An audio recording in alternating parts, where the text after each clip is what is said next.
చూడండి, కళ్ళు మూసుకొని జాగ్రత్తగా రిలాక్సింగ్గా ఈ ఐబ్రోస్ అనేది లిఫ్టింగ్ చేసుకుంటూ వెళ్ళాలి. 2 ఐబ్రోస్ అలానే లిఫ్టింగ్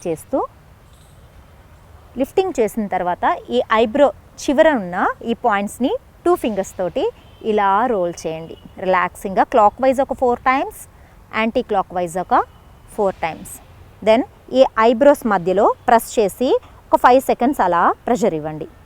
దెన్ మెల్లగా రిలీజ్ చేయండి. దెన్ వెంటనే పామ్స్ని రబ్ చేసి ఐస్ క్లోజ్ చేసి కప్ షేప్లో పెట్టి ఐస్ని రిలాక్స్ చేయండి.